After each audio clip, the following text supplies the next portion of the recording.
بسم الله الرحمن الرحيم ياسين والقرآن الحكيم إنك لمن المرسلين على صراط مستقيم تنزيل العزيز الرحيم لتنذر قوما ما أنذر آباؤهم فهم غافلون لقد حق القول على أكثرهم فهم لا يؤمنون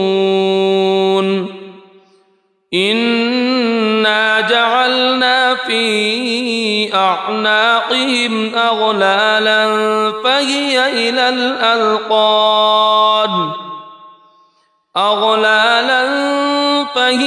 إلى الأذقان فهم مقمحون وجعلنا من بين أيديهم سدا ومن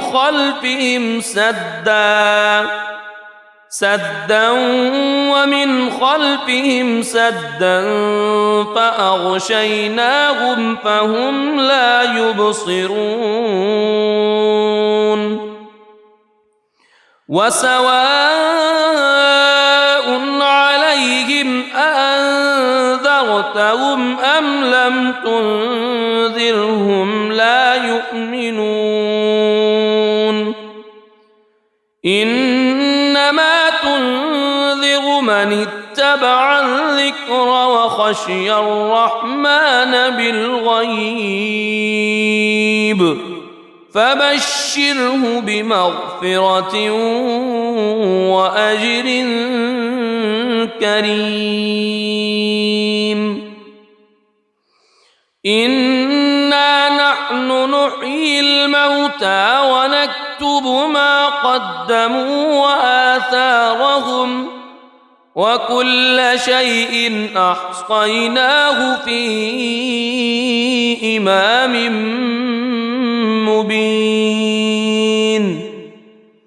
واضرب لهم مثلا أصحاب القرية إذ جاءها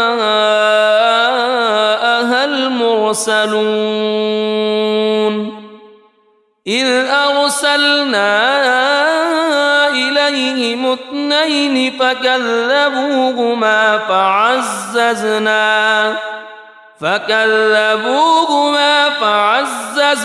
بثالث فقالوا إنا إليكم مرسلون قالوا ما أنتم إلا بشر مثلنا وما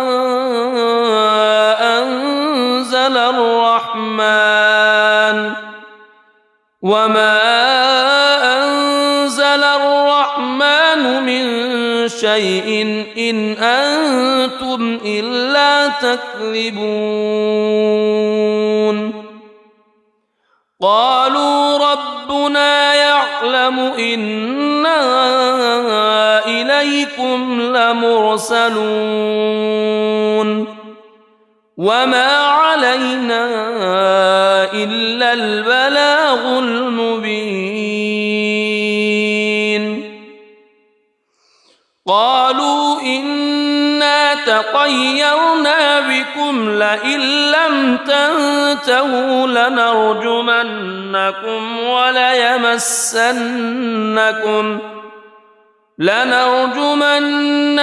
وليمسنكم منا عذاب أليم قالوا طائركم معكم أئن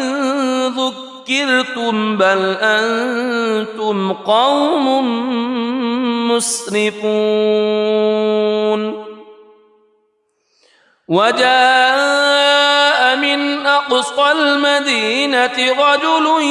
يسعى قال يا قوم اتبعوا المرسلين اتبعوا من لا يسألكم أجرا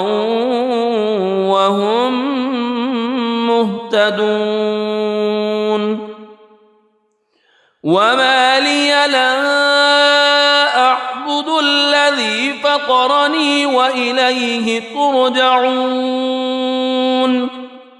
أأتخذ من دونه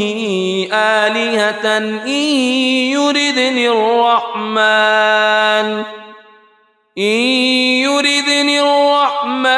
بضر لا تغن عني شفاعتهم شيئا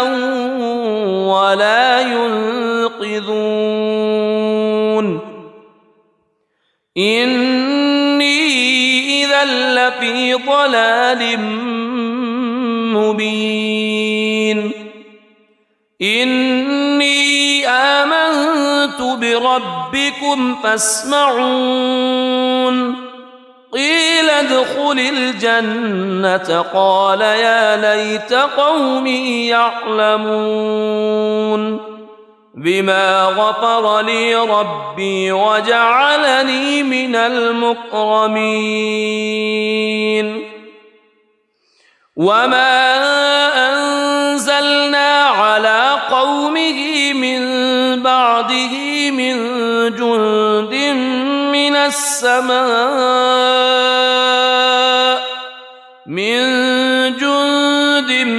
من السماء وما كنا منزلين إن كانت إلا صيحة واحدة فإذا هم خامدون يا حسرة على العباد ما يأتيهم من رسول إلا كانوا به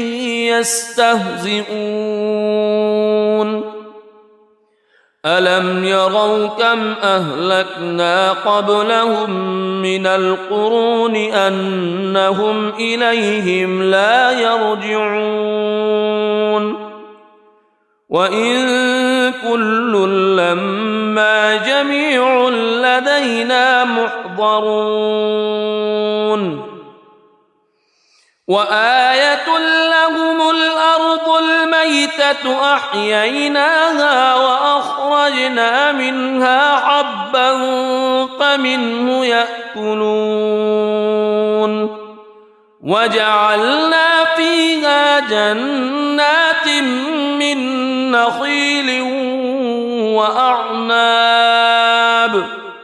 من نخيل وأعناب وفجرنا فيها من العيون ليأكلوا من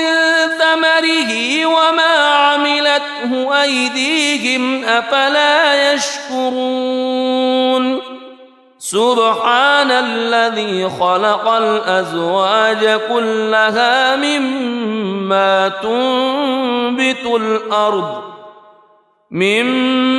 تنبت الأرض ومن أنفسهم ومما لا يعلمون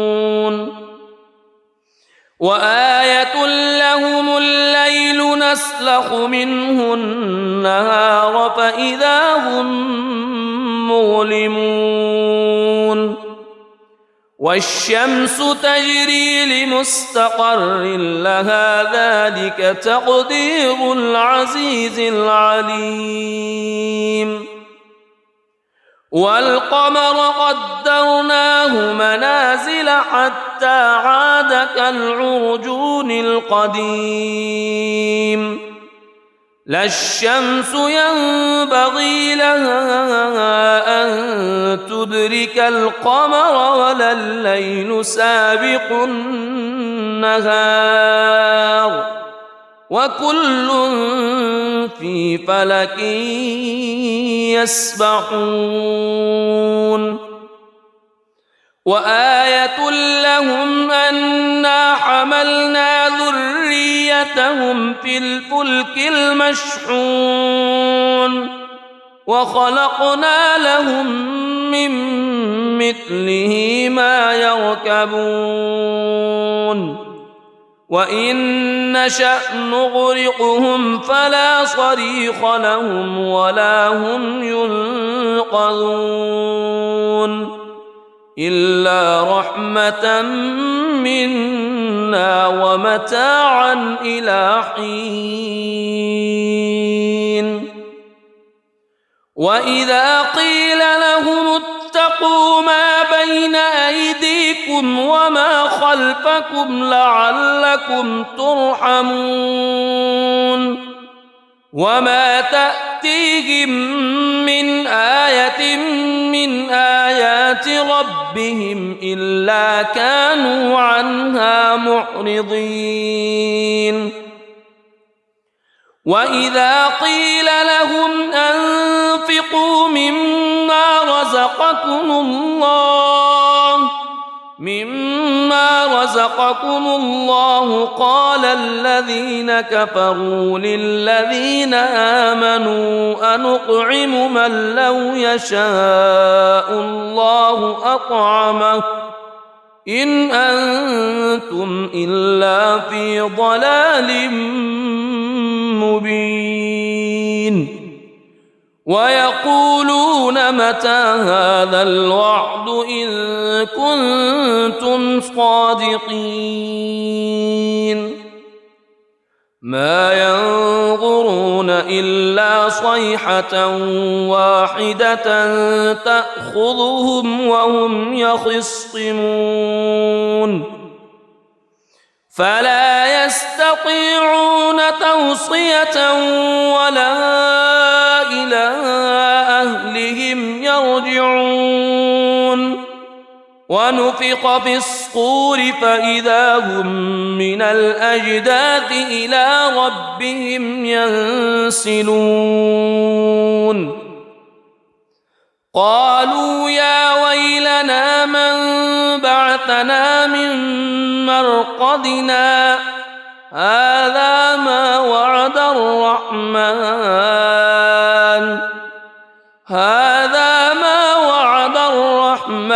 وصدق المرسلون إن كانت إلا صيحة واحدة فإذا هم جميع لدينا محضرون فاليوم لا تظلم نفس شيئا ولا تجزون إلا ما كنتم تعملون إن أصحاب الجنة اليوم في شغل فاكهون هم وأزواجهم في ظلال على الأرائك متكئون لهم فيها فاكهة ولهم ما يدعون سلام قولا من رب رحيم وامتازوا اليوم أيها المجرمون ألم أعهد إليكم يا بني ألا تعبدوا الشيطان ألم أعهد إليكم يا بني آدم ألا تعبدوا الشيطان إنه لكم عدو مبين وأن اعبدوني هذا صراط مستقيم ولقد أضل منكم جبلا كثيرا أفلم تكونوا تعقلون هذه جهنم التي كنتم توعدون اصلوها اليوم بما كنتم تكفرون اليوم نختم على أفواههم وتكلمنا أيديهم وتشهد أرجلهم بما كانوا يكسبون ولو نشاء لطمسنا على أعينهم فاستبقوا الصراط فأنى يبصرون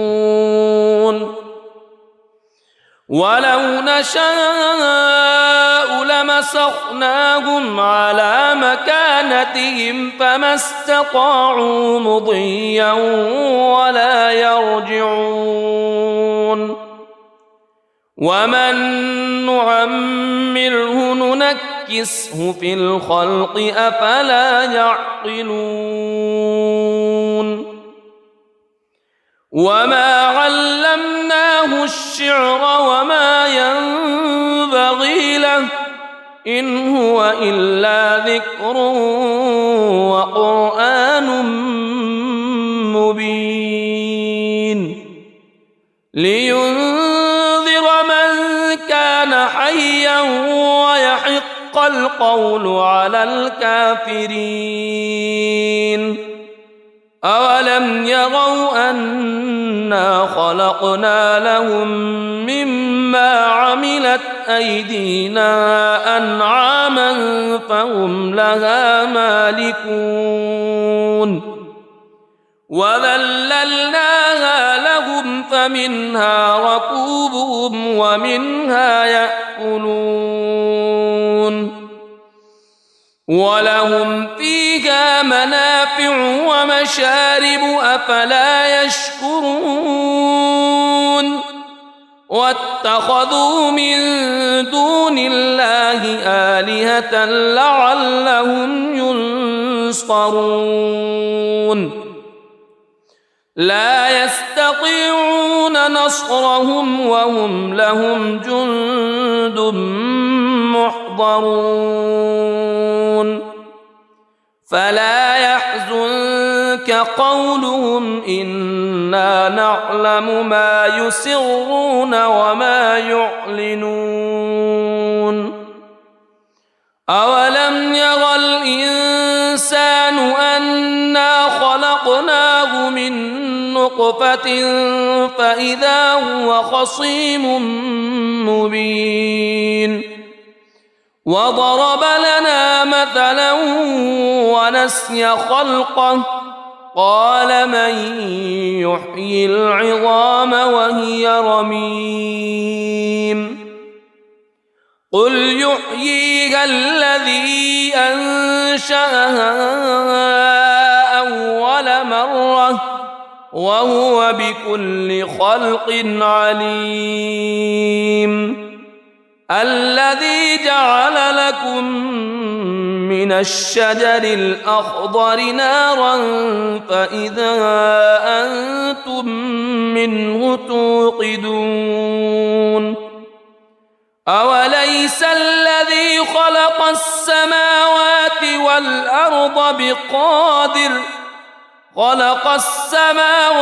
والأرض بقادر على أن يخلق مثلهم بلى وهو الخلاق العليم إنما أمره إذا أراد شيئا أن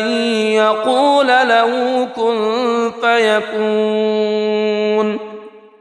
فسبحان الذي بيده ملكوت كل شيء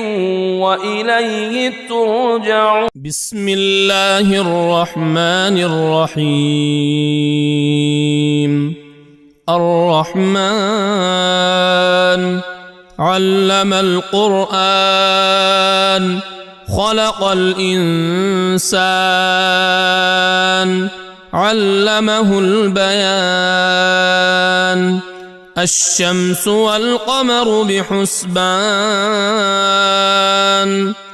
والنجم والشجر يسجدان والسماء رفعها ووضع الميزان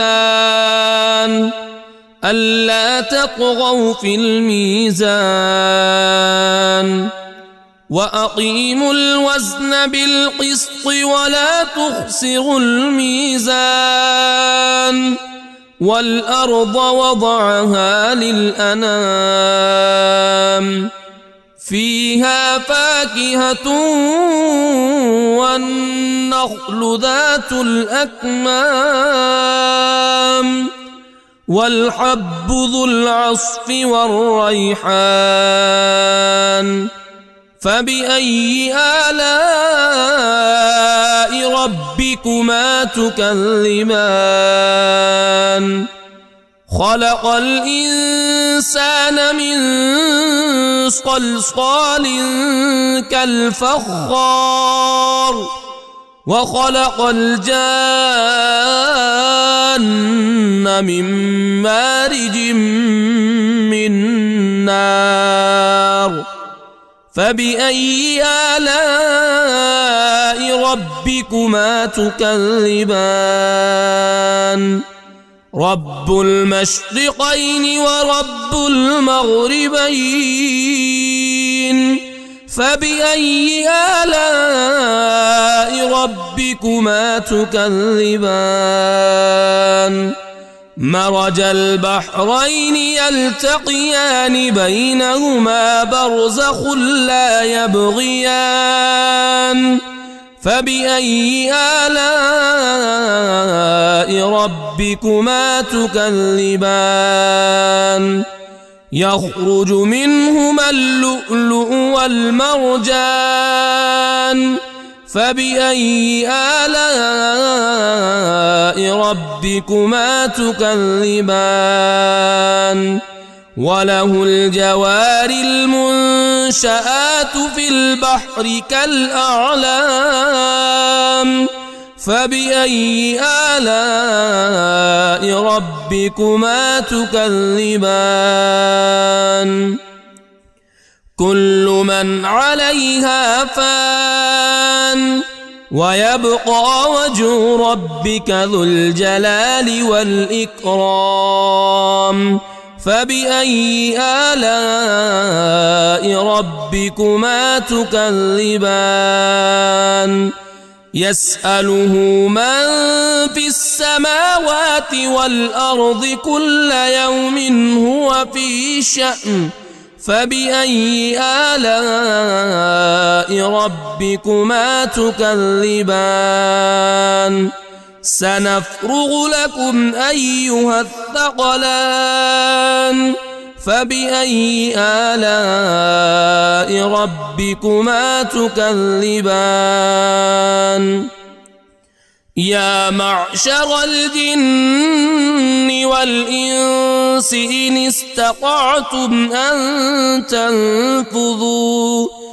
إن استطعتم أن تنفذوا من أقطار السماوات والأرض فانفذوا لا تنفذون إلا بسلطان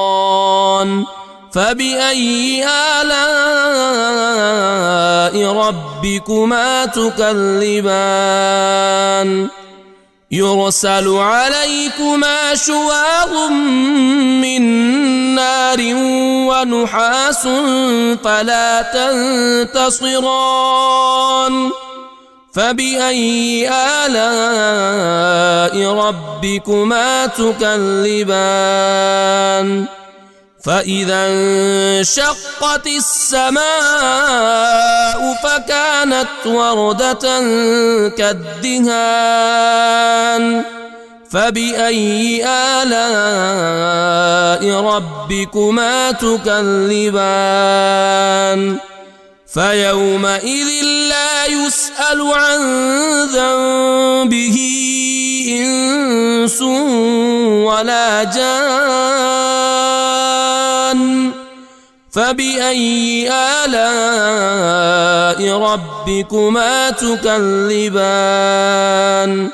يعرف المجرمون بسيماهم فيؤخذ بالنواصي والأقدام فبأي آلاء ربكما تكذبان هذه جهنم التي يكذب بها المجرمون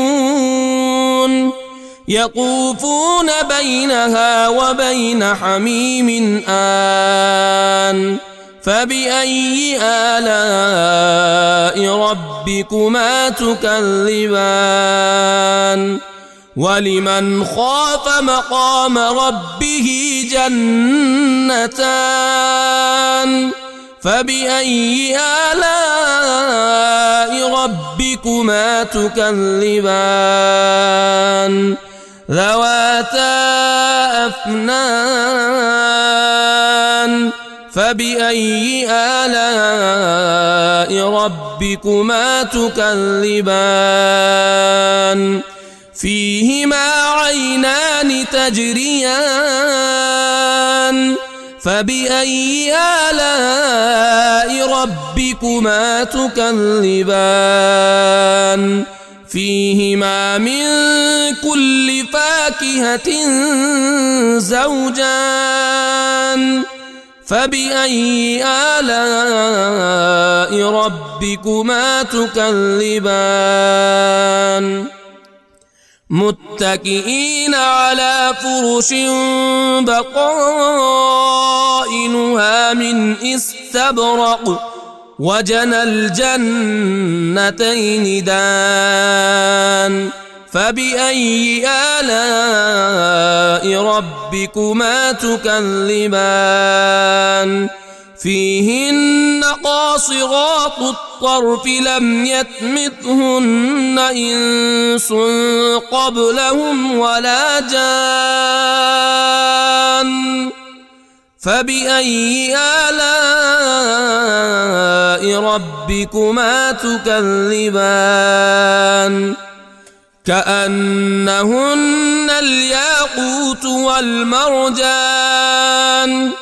فبأي آلاء ربكما تكذبان هل جزاء الإحسان إلا الإحسان فبأي آلاء ربكما تكذبان ومن دونهما جنتان فبأي آلاء ربكما تكذبان مدهامتان فبأي آلاء ربكما تكذبان فيهما عينان نضاختان فبأي آلاء ربكما تكذبان فيهما فاكهة ونخل ورمان فبأي آلاء ربكما تكذبان فيهن خيرات حسان فبأي آلاء ربكما تكذبان حور مقصورات في الخيام فبأي آلاء ربكما تكذبان لم يطمثهن إنس قبلهم ولا جان فبأي آلاء ربكما تكذبان متكئين على رفرف خضر وعبقري حسان فبأي آلاء ربكما تكذبان تبارك اسم ربك ذي الجلال والإكرام بسم الله الرحمن الرحيم ياسين والقرآن الحكيم إنك لمن المرسلين على صراط مستقيم تنزيل العزيز الرحيم لتنذر قوما ما أنذر آباؤهم فهم غافلون لقد حق القول على أكثرهم فهم لا يؤمنون إنا جعلنا في أعناقهم أغلالا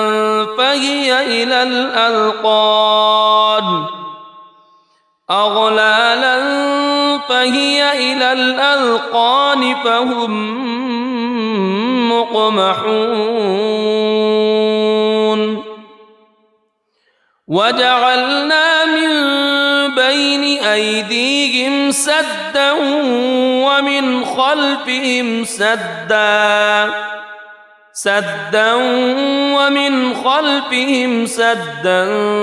فأغشيناهم فهم لا يبصرون وسواء عليهم أأنذرتهم أم لم تنذرهم لا يؤمنون إنما تنذر من اتبع الذكر وخشي الرحمن بالغيب فبشره بمغفرة وأجر كريم إنا نحن نحيي الموتى ونكتب ما قدموا وآثارهم وكل شيء أحصيناه في إمام مبين واضرب لهم مثلا أصحاب القرية إذ جاءها المرسلون إذ أرسلنا إليهم اثنين فكذبوهما فعززنا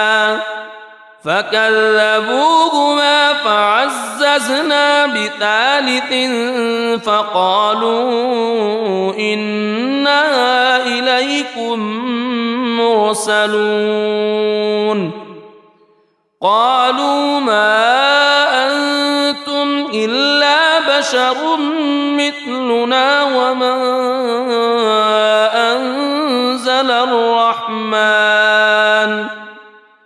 وما أنزل الرحمن من شيء إن أنتم إلا تكذبون قالوا ربنا يعلم إنا إليكم لمرسلون وما علينا إلا البلاغ المبين قالوا إنا تطيرنا بكم لئن لم تنتهوا لنرجمنكم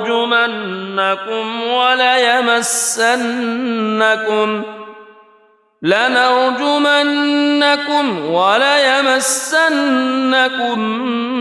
منا عذاب أليم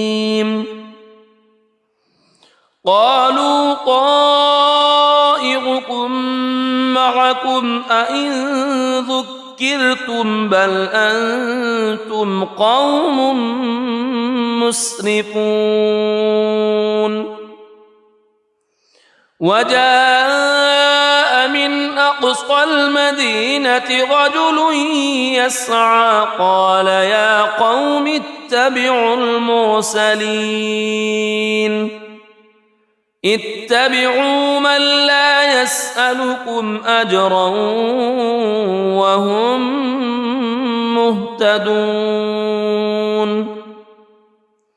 وما لي لا أعبد الذي فطرني وإليه ترجعون أأتخذ من دونه آلهة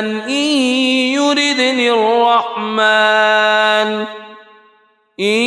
يردني الرحمن بضر لا تغن عني شفاعتهم شيئا ولا ينقذون إني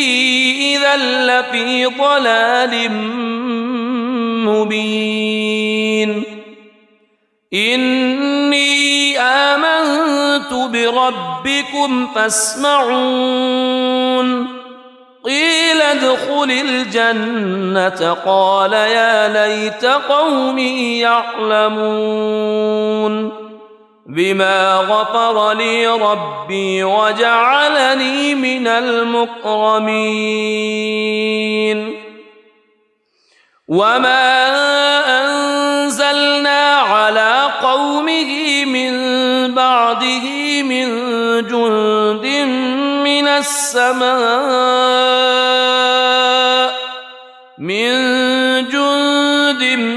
من السماء وما كنا منزلين إن كانت إلا صيحة واحدة فإذا هم خامدون يا حسرة على العباد ما يأتيهم من رسول إلا كانوا به يستهزئون ألم يروا كم أهلكنا قبلهم من القرون أنهم إليهم لا يرجعون وإن كل لما جميع لدينا محضرون وآية لهم الأرض الميتة أحييناها وأخرجنا منها حبا فمنه يأكلون وجعلنا فيها جنات من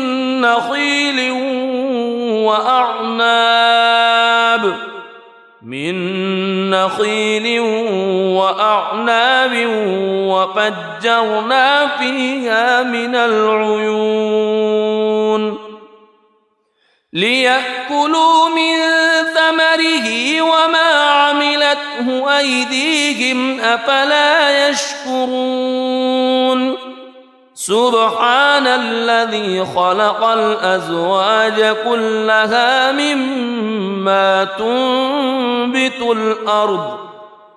مما تنبت الأرض ومن أنفسهم ومما لا يعلمون وآية لهم الليل نسلخ منه النهار فإذا هم مظلمون والشمس تجري لمستقر لها ذلك تقدير العزيز العليم والقمر قدرناه منازل حتى عاد كالعرجون القديم لا الشمس ينبغي لها أن تدرك القمر ولا الليل سابق النهار وكل في فلك يسبحون وآية لهم أنا حملنا ذريتهم في الفلك المشحون وخلقنا لهم من مثله ما يركبون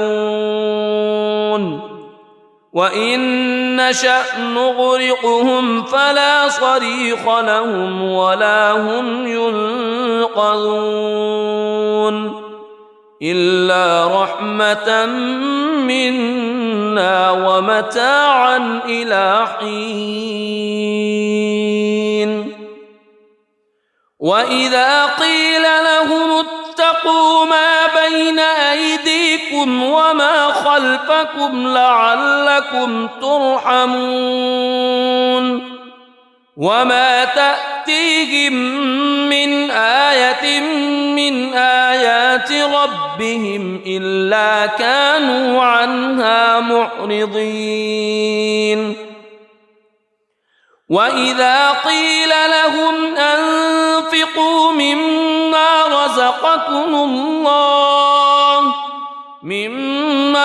رزقكم الله قال الذين كفروا للذين آمنوا أنطعم من لو يشاء الله أطعمه إن أنتم إلا في ضلال مبين ويقولون متى هذا الوعد إن كنتم صادقين ما ينظرون إلا صيحة واحدة تأخذهم وهم يخصمون فلا يستطيعون توصية ولا إلى أهلهم يرجعون ونفخ في الصور فإذا هم من الأجداث إلى ربهم ينسلون قالوا يا ويلنا من بعثنا من مرقدنا هذا ما وعد الرحمن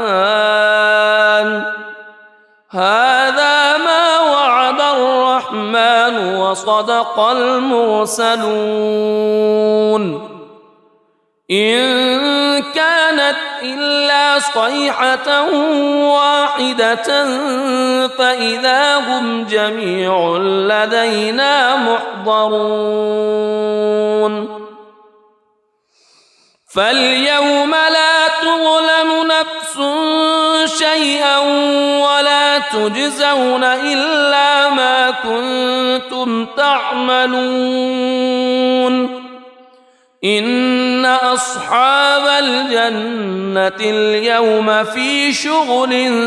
فاكهون هم وأزواجهم في ظلال على الأرائك متكئون لهم فيها فاكهة ولهم ما يدعون سلام قولا من رب رحيم وامتازوا اليوم أيها المجرمون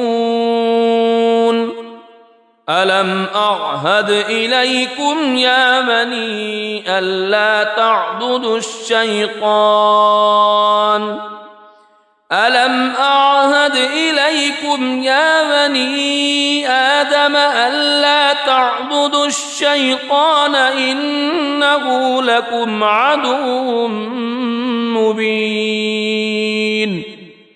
وأن اعبدوني هذا صراط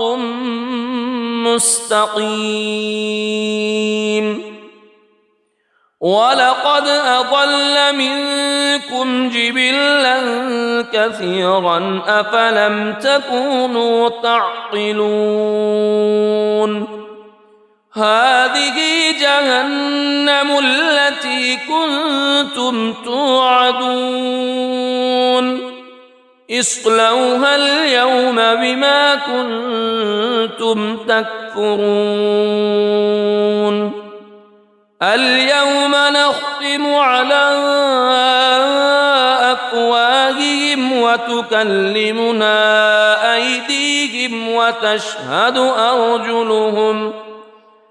وتشهد أرجلهم بما كانوا يكسبون ولو نشاء لطمسنا على أعينهم فاستبقوا الصراط فأنى يبصرون ولو نشاء لمسخناهم على مكانتهم فما استطاعوا مضيا ولا يرجعون ومن نعمره ننكسه في الخلق أفلا يعقلون وما علمناه الشعر وما ينبغي له إن هو إلا ذكر وقرآن مبين لينذر من كان حيا ويحق القول على الكافرين أولم يروا أنا خلقنا لهم مما عملت أيدينا أنعاما فهم لها مالكون وذللناها لهم فمنها ركوبهم ومنها يأكلون ولهم فيها منافع ومشارب أفلا يشكرون واتخذوا من دون الله آلهة لعلهم ينصرون لا يستطيعون نصرهم وهم لهم جند محضرون فلا يحزنك قولهم إنا نعلم ما يسرون وما يعلنون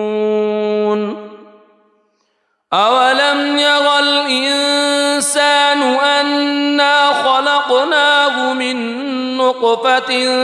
فإذا هو خصيم مبين وضرب لنا مثلا ونسي خلقه قال من يحيي العظام وهي رميم قل يحييها الذي أنشأها أول مرة وهو بكل خلق عليم الذي جعل لكم من الشجر الأخضر نارا فإذا أنتم منه توقدون أوليس الذي خلق السماوات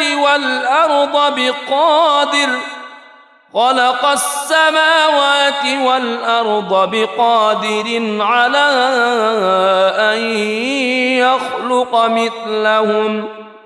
بلى وهو الخلاق العليم إنما أمره إذا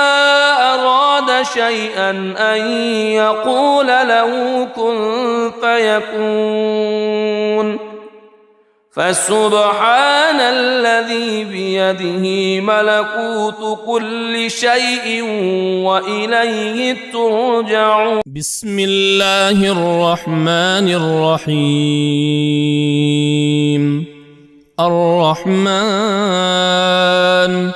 علم القرآن خلق الإنسان علمه البيان. الشمس والقمر بحسبان والنجم والشجر يسجدان. والسماء رفعها ووضع الميزان ألا تطغوا في الميزان وأقيموا الوزن بالقسط ولا تخسروا الميزان. والأرض وضعها للأنام فيها فاكهة والنخل ذات الأكمام والحب ذو العصف والريحان. فبأي آلاء ربكما تكذبان؟ خلق الإنسان من صلصال كالفخار وخلق الجان من مارج من نار. فبأي آلاء ربكما تكذبان؟ رب المشرقين ورب المغربين. فبأي آلاء ربكما تكذبان؟ مرج البحرين يلتقيان بينهما برزخ لا يبغيان. فبأي آلاء ربكما تكذبان؟ يخرج منهما اللؤلؤ والمرجان. فبأي آلاء ربكما تكذبان؟ وله الجوار المنشآت في البحر كالأعلام. فبأي آلاء ربكما تكذبان؟ كل من عليها فان ويبقى وجه ربك ذو الجلال والإكرام. فبأي آلاء ربكما تكذبان؟ يسأله من في السماوات والأرض كل يوم هو في شأن. فبأي آلاء ربكما تكذبان؟ سنفرغ لكم أيها الثقلان. فبأي آلاء ربكما تكذبان؟ يا معشر الجن والإنس إن استطعتم أن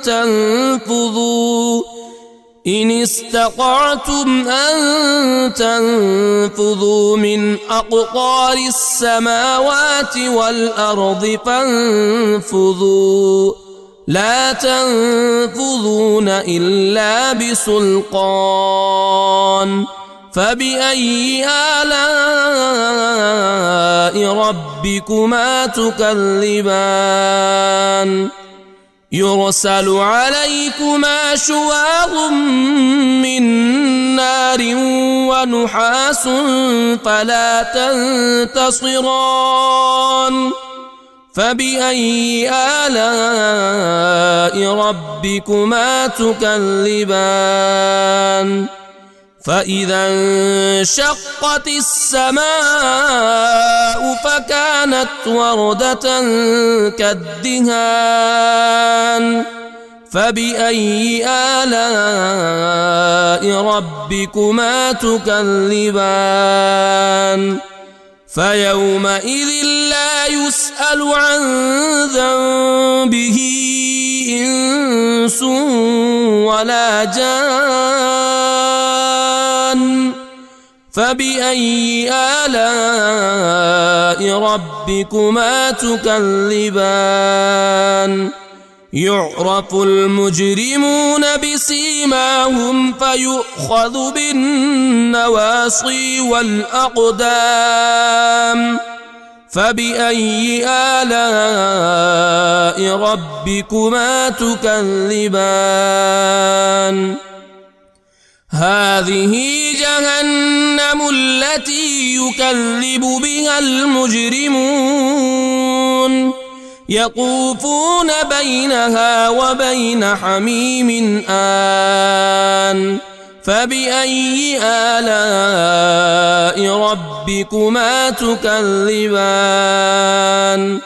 ولمن خاف مقام ربه جنتان فبأي آلاء ربكما تكذبان ذواتا أفنان فبأي آلاء ربكما تكذبان فيهما عينان تجريان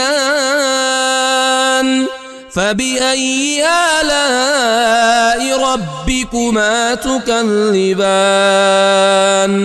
فيهما من كل فاكهة زوجان فبأي آلاء ربكما تكذبان متكئين على فرش بطائنها من استبرق وجنى الجنتين دان فبأي آلاء ربكما تكذبان فيهن قاصرات الطرف لم يطمثهن إنس قبلهم ولا جان فبأي آلاء ربكما تكذبان كأنهن الياقوت والمرجان فبأي آلاء ربكما تكذبان هل جزاء الإحسان إلا الإحسان فبأي آلاء ربكما تكذبان ومن دونهما جنتان فبأي آلاء ربكما تكذبان مدهامتان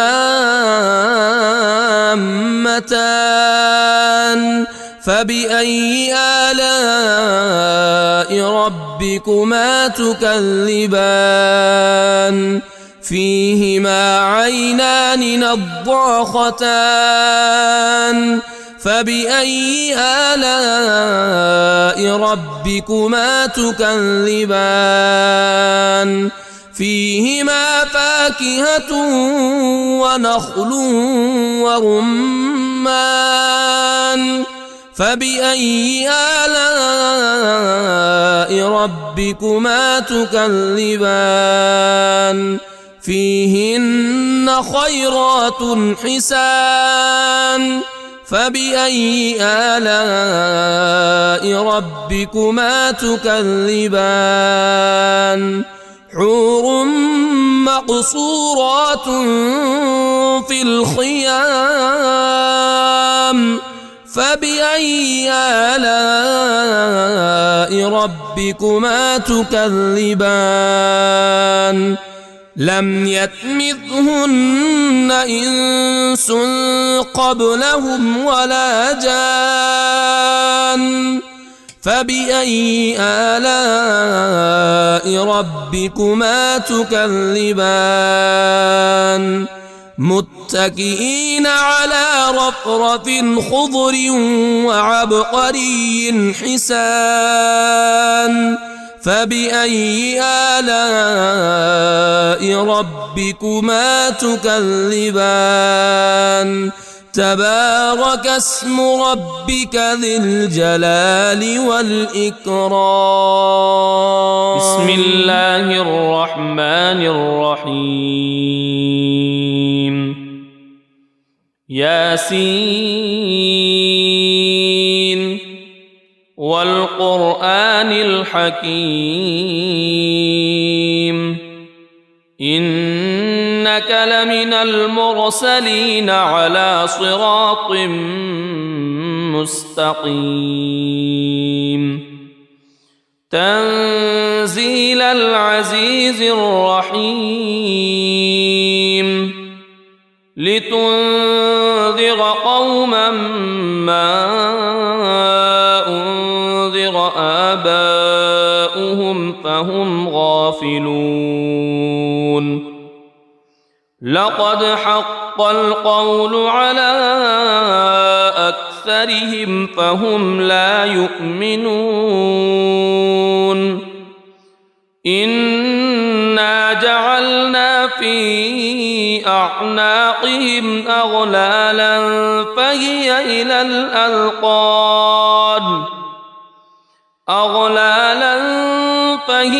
إلى الأذقان فهم مقمحون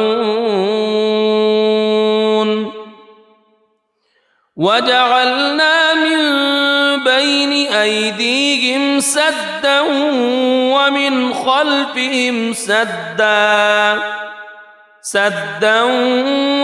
خلفهم سدا فأغشيناهم فهم لا يبصرون وسواء عليهم أأنذرتهم أم لم تنذرهم لا يؤمنون إنما تنذر من اتبع الذكر وخشي الرحمن بالغيب فبشره بمغفرة وأجر كريم إنا نحن نحيي الموتى ونكتب ما قدموا وآثارهم وكل شيء أحصيناه في إمام مبين واضرب لهم مثلا أصحاب القرية إذ جاءها المرسلون إذ أرسلنا إليهم اثنين فكذبوهما فعززنا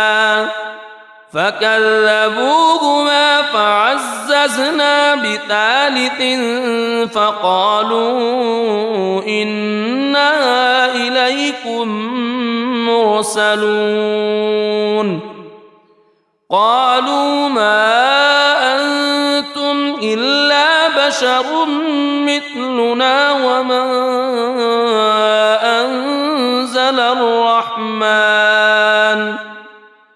وما أنزل الرحمن من شيء إن أنتم إلا تكذبون قالوا رب ربنا يعلم إنا إليكم لمرسلون وما علينا إلا البلاغ المبين قالوا إنا تطيرنا بكم لئن لم تنتهوا لنرجمنكم وليمسنكم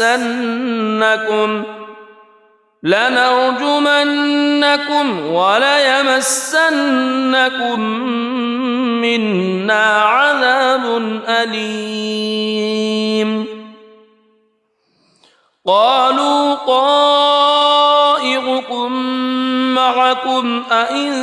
ذكرتم بل أنتم قوم مسرفون وجاء من أقصى المدينة رجل يسعى قال يا قوم اتبعوا اتبعوا من لا يسألكم أجرا وهم مهتدون وما لي لا أعبد الذي فطرني وإليه ترجعون أأتخذ من دونه آلهة إن يردني الرحمن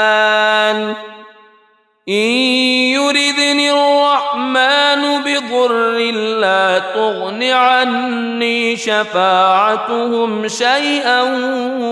ولا ينقذون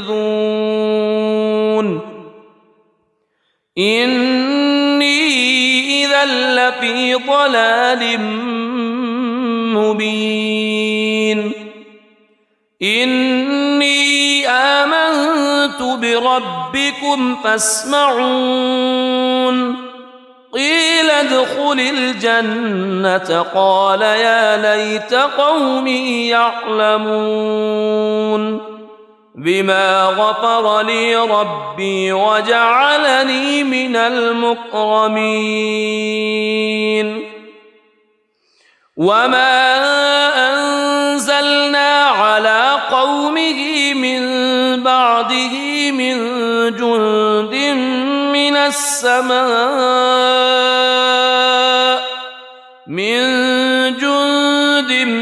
من السماء وما كنا منزلين إن كانت إلا صيحة واحدة فإذا هم خامدون يا حسرة على العباد ما يأتيهم من رسول إلا كانوا به يستهزئون ألم يروا كم أهلكنا قبلهم من القرون أنهم إليهم لا يرجعون وإن كل لما جميع لدينا محضرون وآية لهم الأرض الميتة أحييناها وأخرجنا منها حبا فمنه يأكلون وجعلنا فيها جنات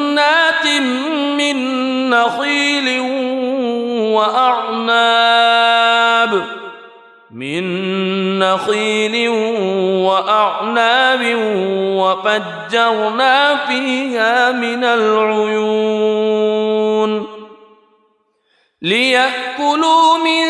ثمره وما عملته أيديهم أفلا يشكرون سبحان الذي خلق الأزواج كلها مما تنبت الأرض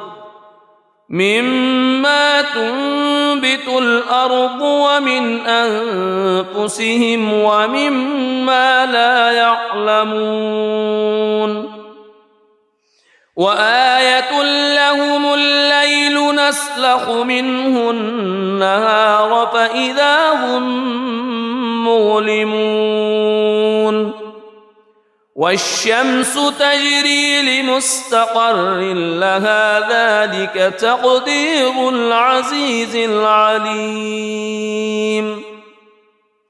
والقمر قدرناه منازل حتى عاد كالعرجون القديم لا الشمس ينبغي لها أن تدرك القمر ولا الليل سابق النهار وكل في فلك يسبحون وآية لهم أنا حملنا ذريتهم في الفلك المشحون وخلقنا لهم من مثله ما يركبون وإن نشأ نغرقهم فلا صريخ لهم ولا هم ينقذون إلا رحمة منا ومتاعا إلى حين وإذا قيل لهم اتقوا ما بين أيديكم وما خلفكم لعلكم ترحمون وما تأتيهم من آية من آيات ربهم إلا كانوا عنها معرضين وإذا قيل لهم أنفقوا مما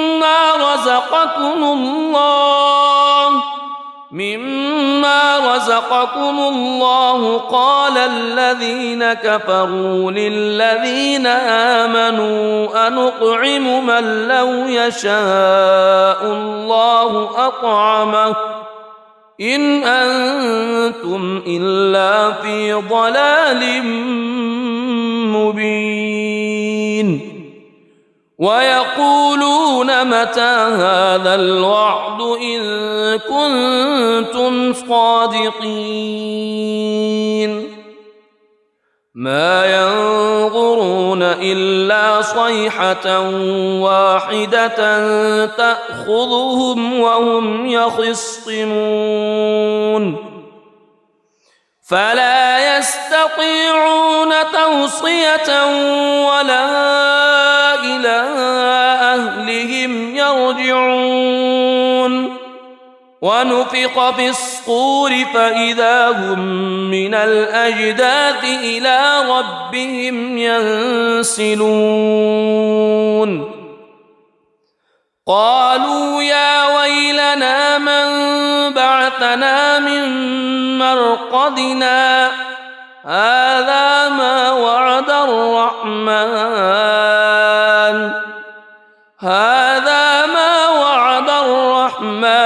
وصدق المرسلون إن كانت إلا صيحة واحدة فإذا هم جميع لدينا محضرون فاليوم لا تظلم نفس شيئا ولا تجزون إلا ما كنتم تعملون إن أصحاب الجنة اليوم في شغل فاكهون هم وأزواجهم في ظلال على الأرائك متكئون لهم فيها فاكهة ولهم ما يدعون سلام قولا من رب رحيم وامتازوا اليوم أيها المجرمون ألم أعهد إليكم يا بني ألا تعبدوا الشيطان ألم أعهد إليكم يا بني آدم ألا تعبدوا الشيطان إنه لكم عدو مبين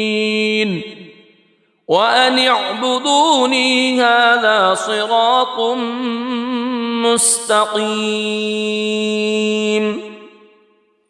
ولقد أضل منكم جبلا كثيرا أفلم تكونوا تعقلون هذه جهنم التي كنتم توعدون اصلوها اليوم بما كنتم تكفرون اليوم نختم على أفواههم وتكلمنا أيديهم وتشهد أرجلهم بما كانوا يكسبون ولو نشاء لطمسنا على أعينهم فاستبقوا الصراط فأنى يبصرون ولو نشاء لمسخناهم على مكانتهم فما استطاعوا مضيا ولا يرجعون ومن نعمره ننكسه في الخلق أفلا يعقلون وما علمناه الشعر وما ينبغي له إن هو إلا ذكر وقرآن مبين لينذر من كان حيا ويحق القول على الكافرين أولم يروا أنا خلقنا لهم مما عملت أيدينا أنعاما فهم لها مالكون وذللناها لهم فمنها ركوبهم ومنها يأكلون ولهم فيها منافع ومشارب أفلا يشكرون واتخذوا من دون الله آلهة لعلهم ينصرون لا يستطيعون نصرهم وهم لهم جند محضرون فلا يحزنك قولهم إنا نعلم ما يسرون وما يعلنون أولم يرى الإنسان أنا خلقناه من نطفة فإذا هو خصيم مبين وضرب لنا مثلا ونسي خلقه قال من يحيي العظام وهي رميم قل يحييها الذي أنشأها أول مرة وهو بكل خلق عليم الذي جعل لكم من الشجر الأخضر نارا فإذا أنتم منه توقدون أوليس الذي خلق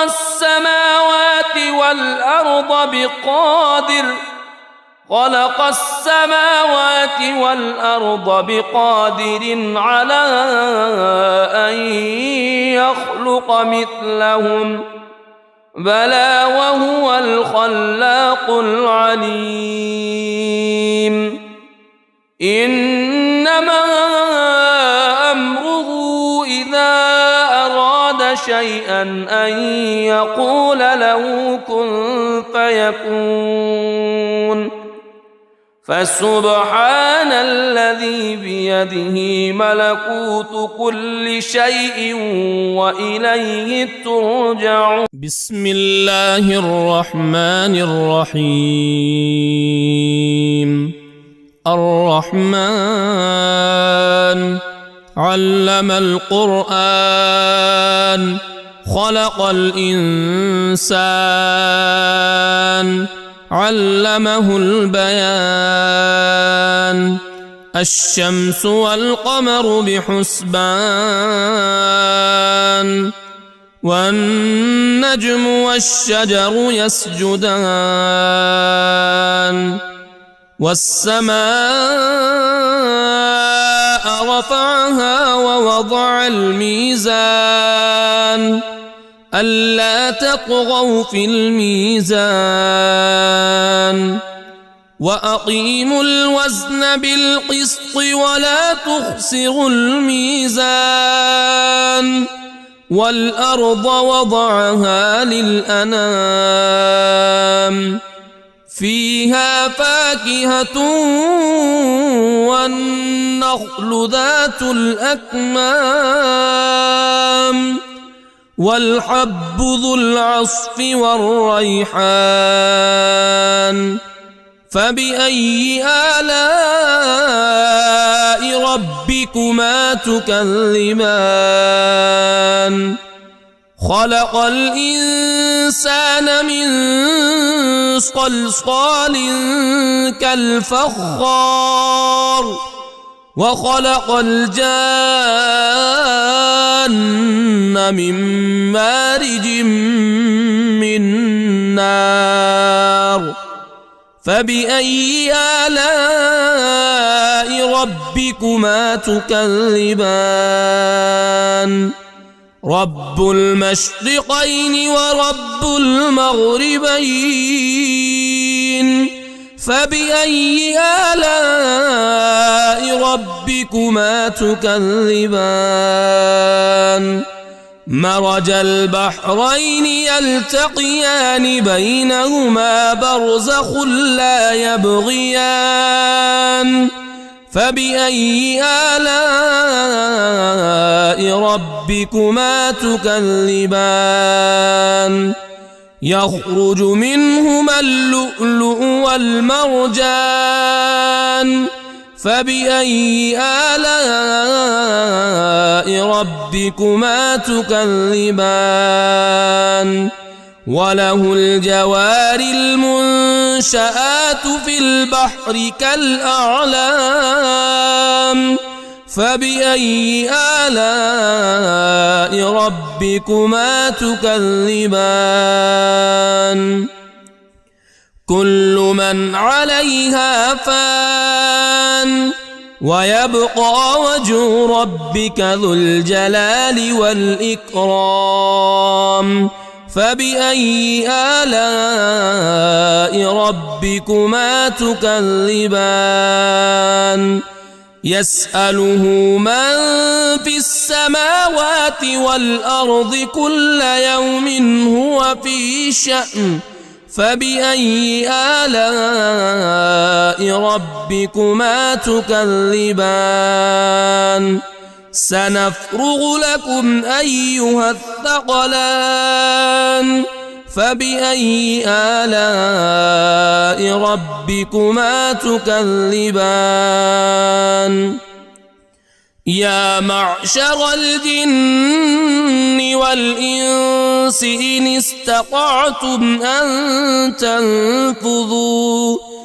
إن استطعتم أن تنفذوا من أقطار السماوات والأرض فانفذوا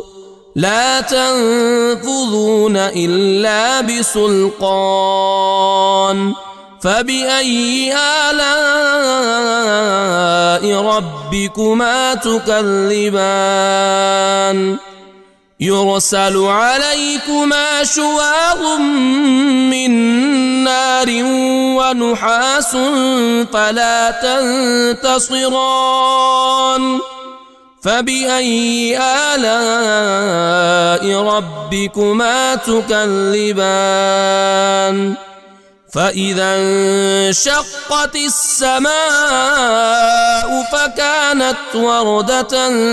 كالدهان فبأي آلاء ربكما تكذبان فيومئذ لا يسأل عن ذنبه إنس ولا جان فبأي آلاء ربكما تكذبان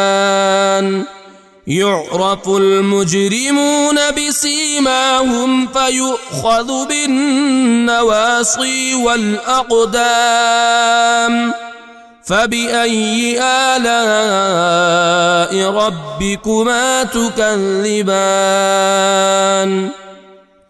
هذه جهنم التي يكذب بها المجرمون يطوفون بينها وبين حميم آن فبأي آلاء ربكما تكذبان ولمن خاف مقام ربه جنتان فبأي آلاء ربكما تكذبان ذواتا أفنان فبأي آلاء ربكما تكذبان فيهما عينان تجريان فبأي آلاء ربكما تكذبان فيهما من كل فاكهة زوجان فبأي آلاء ربكما تكذبان متكئين على فرش بطائنها من استبرق وجنى الجنتين دان فبأي آلاء ربكما تكذبان فيهن قاصرات الطرف لم يطمثهن إنس قبلهم ولا جان فبأي آلاء ربكما تكذبان كأنهن الياقوت والمرجان فبأي آلاء ربكما تكذبان هل جزاء الإحسان إلا الإحسان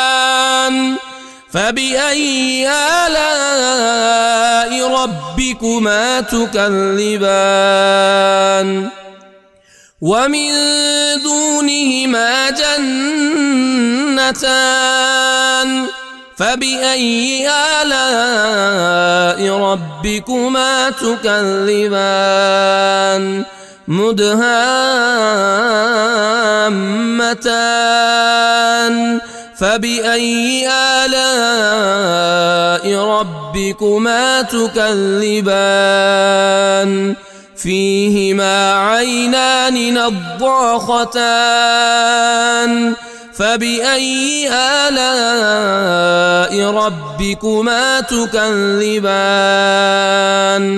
فيهما فاكهة ونخل ورمان الرحمن فبأي آلاء ربكما تكذبان فيهن خيرات حسان فبأي آلاء ربكما تكذبان حور مقصورات في الخيام فبأي آلاء